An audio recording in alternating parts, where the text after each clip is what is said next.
Hoy te voy a llevar a uno de esos sitios, la Isla de las Muñecas, un rincón escalofriante en los canales de Xochimilco, México. La historia comienza con un hombre llamado Don Julián Santana Barrera, un personaje solitario que, a mediados del siglo XX, decidió alejarse del bullicio del mundo y vivir en una pequeña isla en Xochimilco. Algunos dicen que huía de un pasado oscuro, otros creen que simplemente buscaba paz. Pero lo que encontró en esa isla lo marcó para siempre. Según Don Julián, todo comenzó un día cuando caminaba cerca de los canales. Fue entonces cuando vio algo que lo dejó helado, el cuerpo sin vida de una niña flotando entre las aguas. Era pequeña, con el cabello oscuro y enredado, como si la misma corriente la hubiera atrapado en su abrazo mortal. Don Julián intentó salvarla, pero era demasiado tarde. La niña estaba muerta, y nadie en las aldeas cercanas sabía de quién se trataba. Nadie la reclamó. ¿Quién era esa niña? ¿Por qué estaba sola? Esas preguntas nunca tuvieron respuesta, pero lo que sucedió después es aún más perturbador. Esa noche, Don Julián escuchó algo que lo aterrorizó. Mientras intentaba dormir, le pareció escuchar risas infantiles a lo lejos, mezcladas con el suave murmullo de las aguas. Al principio creyó que era su imaginación, pero las risas se hacían más claras, más cercanas, como si alguien estuviera jugando en los canales. Desesperado, hizo lo único que se le ocurrió, colgar una muñeca vieja que había encontrado flotando cerca del lugar donde halló a la niña. Pensó que podría calmar su espíritu, pero esa acción marcó el inicio de algo mucho más oscuro. Al seguir escuchando ruidos extraños comenzó a recoger muñecas de la basura. No tenía dinero para comprar muñecas nuevas, así que la isla se llenó poco a poco de estas figuras desgastadas. Y aquí es donde las cosas empiezan a ponerse aún más extrañas. Los lugareños comenzaron a notar su comportamiento extraño. Don Julián se volvió obsesivo. Pasaba los días recolectando muñecas y colgándolas en los árboles, como si estuviera construyendo un altar para algo que solo él entendía. Algunos vecinos lo evitaban, mientras otros decían que lo habían visto hablando con las muñecas, como si fueran personas reales. Pero no solo él experimentaba cosas extrañas. Con el paso del tiempo, aquellos que visitaban la isla también comenzaron a vivir experiencias aterradoras. Un grupo de turistas que se aventuró a visitar la isla relató que, mientras exploraban, escucharon pasos detrás de ellos. Cuando voltearon, no había nadie, solo las muñecas, inmóviles pero vigilantes. Una de ellas cayó al suelo sin que nadie la tocara, y en ese momento, escucharon una risa infantil que parecía venir de todas partes. Pero esta historia de terror que te voy a contar es perturbadora. Cuando finalmente llegué a Xochimilco, me sentía como una turista emocionada. Ya había escuchado sobre este lugar tradicional a través de las redes sociales y de conocidos. Me subí a una trajinera, una embarcación de madera decorada con flores de vivos colores, y partimos. Lo que más me atraía era la famosa Isla de las Muñecas. No fui sola. 2 compañeras de trabajo me acompañaron. Habíamos planeado la visita para un fin de semana, con el objetivo de explorar los sitios y leyendas más fascinantes de la Ciudad de México. La Isla de las Muñecas era el lugar que más despertaba mi curiosidad. Cuando nos acercamos, vimos que se encontraba en una chinampa de gran tamaño. Nos bajamos de la trajinera y comenzamos a observar muñecas colgando de los árboles, arbustos y lazos. Incluso había chozas llenas de más muñecas en su interior. El aspecto de las muñecas era inquietante, muchas estaban deterioradas, algunas sin ojos, con ropas desgastadas y sucias. E incluso había una pintada de rojo con cuernos hechos de los pequeños monitos que vienen en la rosca de Reyes. También había animales disecados, recuerdo haber visto la cabeza de una vaca y un armadillo. El guía turístico nos relató la leyenda de la isla. Quizás ya era conocida por muchos, pero para nosotras era algo nuevo.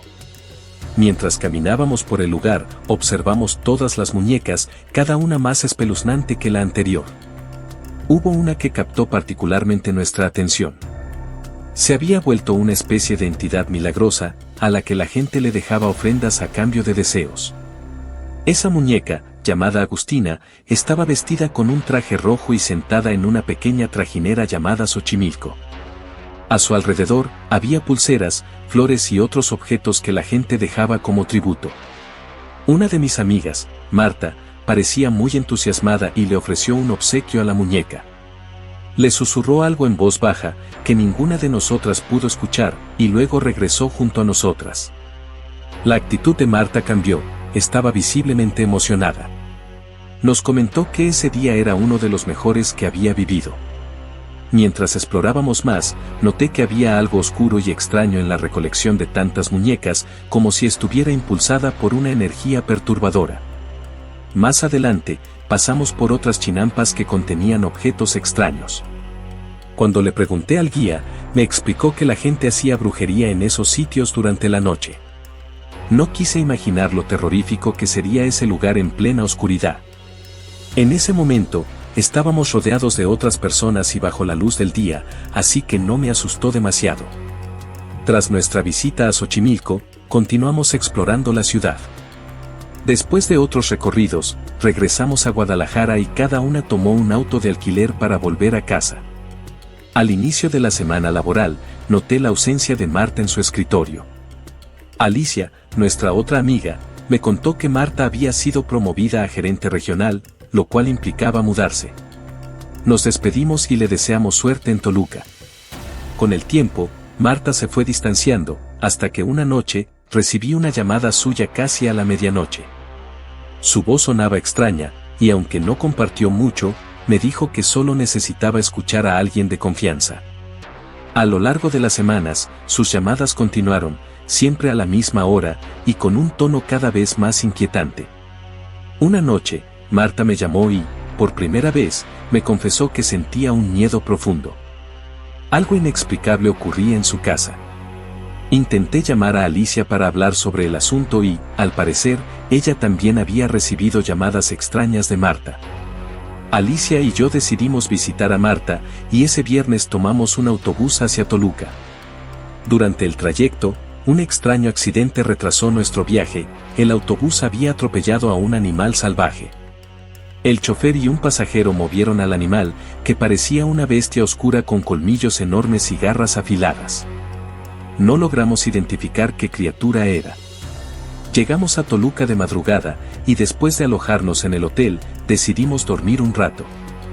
Creo que apenas comenzábamos a dormir cuando sonó mi teléfono. La primera persona que llegó a mi mente fue Marta. En efecto, era ella. Esta vez me dijo que tenía miedo. Le dije que si se sentía amenazada, hablara al número de emergencia. Me respondió en un tono muy bajo que ese tipo de apoyo ellos no lo podían dar, ella necesitaba a alguien más. Luego colgó el teléfono. No sabíamos qué hacer. Le dije a Alicia que era necesario que fuéramos a su casa. El motivo de estar ahí era precisamente para apoyarla, así que nos cambiamos de nuevo y pedimos un auto para que nos recogiera. Cuando llegamos a la colonia en la que ella vivía, era un conjunto privado. Tuvimos que llamar a Marta para decirle que nos abriera la reja eléctrica. La casa estaba hasta el final, en completa oscuridad. Apenas íbamos a tocar la puerta cuando ella la abrió y nos hizo la señal de que guardáramos silencio. Caí en la cuenta de que no quería despertar a su familia. Encendí la luz del celular porque casi tumbé una lámpara de pie que estaba en la sala. Fue entonces cuando pude ver a Marta. Había bajado de peso dramáticamente, su aspecto era desaliñado y ojeroso. No quise hacerle ningún comentario. Antes de que le dijéramos algo, de nuevo hizo la señal de que nos calláramos. Ahí fue cuando noté la condición mental de mi amiga.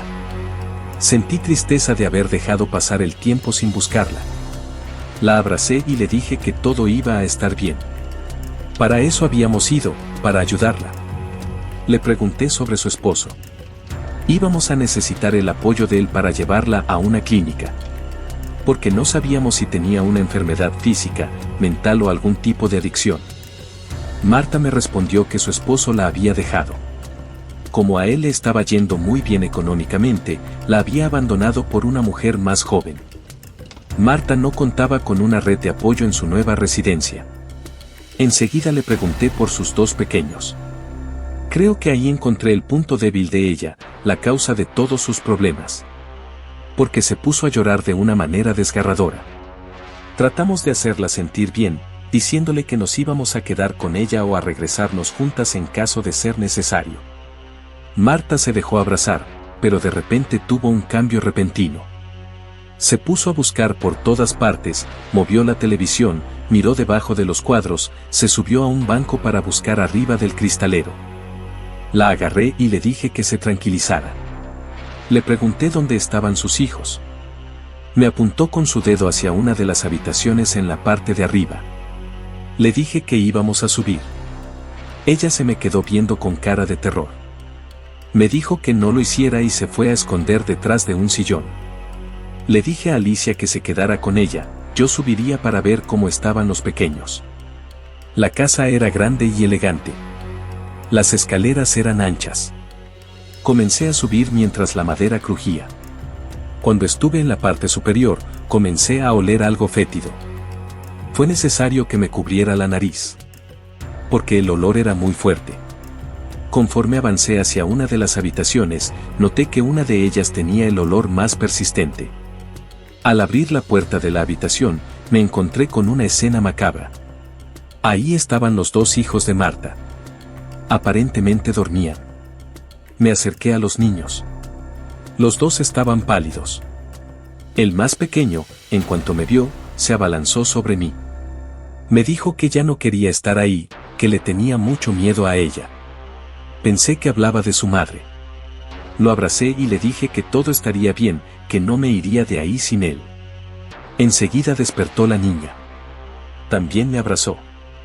Ella también me dijo que tenía mucho miedo porque, si no jugaban con ella a lo que decía, se enojaba mucho. Pero no querían hacer lo que les pedía, porque no era bueno. Abracé a la niña y tomé de la mano al pequeño Abraham. Le dije que ya no tuviera miedo, que su madre nunca los iba a dañar, que ella los quería mucho. Simplemente estaba enferma. Después de que fuera al médico y tomara sus medicamentos, todo cambiaría. La niña se me abrazó al cuello y se puso a llorar, ocultó su cara en mi pecho. El pequeño Abraham me dijo que no era a su mamá a quien le tenían miedo, era a ella. Y apuntó hacia una esquina de la habitación.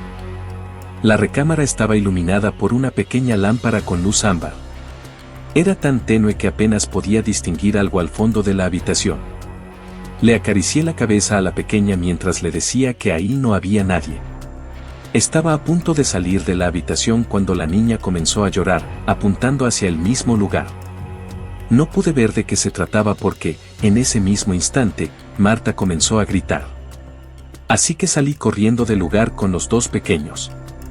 Bajé las escaleras con lentitud. No quería lastimar a ninguno de los niños. Abajo, Marta gritaba mientras Alicia trataba de tranquilizarla. Pero los gritos no cesaron. Gritaba al mismo tiempo que se cubría los oídos con sus manos, como intentando no escuchar nada. Pero no se escuchaba ningún ruido. Le dije a Alicia que era necesario irnos de ese lugar. Le pedí que solicitara un auto mientras recogía lo necesario para Marta y los pequeños. Quise dejar a la niña sobre el sillón para juntar lo indispensable e irnos del lugar, pero la pequeña también comenzó a gritar y a llorar. Mientras apuntaba hacia la cocina. Al fondo solo había oscuridad, pero pude percibir dos ojos que destellaban. Pensé que podrían ser los de un perro, porque parecía que era de estatura baja. No quise entrar para ver de qué se trataba, ya ni siquiera recogí ninguna pertenencia y salimos del lugar. Marta se oponía a irse de la casa. Entre sus gritos y su histeria, solo alcancé a distinguir que, si lo hacía, ella o alguno de sus pequeños iban a morir.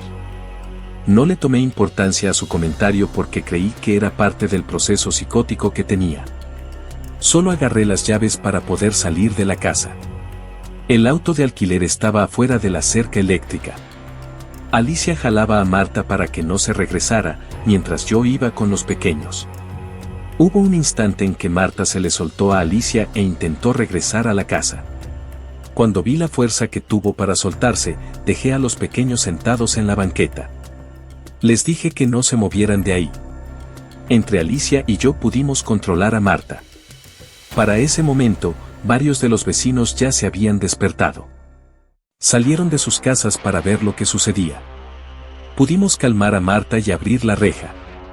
Agarré a los niños y nos dispusimos a salir. Cuando nos subimos al auto e íbamos hacia el hotel, respiré aliviada. Sentí que algo malo se había quedado atrás. Nos confiamos en que todo estaría bien. Pero, en un abrir y cerrar de ojos, Marta abrió la puerta del auto y se salió. En ese momento iba un auto en el otro carril. El coche la atropelló y mi amiga murió instantáneamente.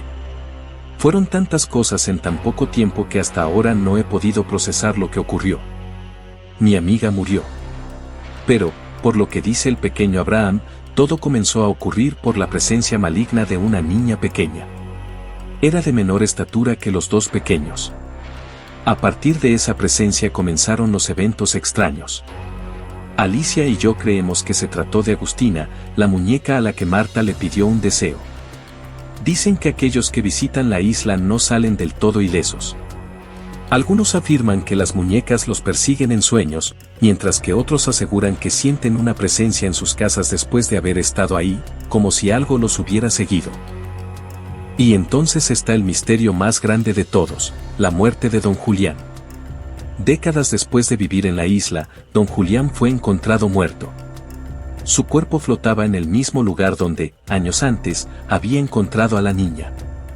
La coincidencia era tan perturbadora que los lugareños comenzaron a preguntarse si realmente había sido un accidente, o si el espíritu de la niña finalmente lo había reclamado. Desde entonces, la isla parece más viva que nunca. Las muñecas cuelgan de los árboles como guardianas macabras, sus rostros deformados y llenos de moho añaden un aire aún más siniestro. Algunos dicen que las muñecas se mueven por las noches, que sus ojos brillan en la oscuridad y que susurros infantiles llenan el aire cuando el viento está en calma. Pero, ¿qué es lo que realmente ocurre en la isla de las muñecas? ¿Es solo un lugar extraño, o hay algo más, algo que va más allá de nuestra comprensión? Dicen que aquellos que visitan la isla no salen del todo ilesos. Algunos afirman que las muñecas los persiguen en sueños, mientras que otros aseguran que sienten una presencia en sus casas después de haber estado ahí, como si algo los hubiera seguido. Así que te pregunto, ¿te atreverías a visitar este lugar? ¿Crees que las muñecas son simples juguetes olvidados o recipientes de algo mucho más oscuro? Déjame saber tu opinión en los comentarios. Si te gustó esta historia, no olvides explorar todo el contenido de Suspenso X, donde el misterio y el terror nunca terminan. Dale like, comparte y suscríbete para más relatos escalofriantes. Que el terror te acompañe. Hasta la próxima.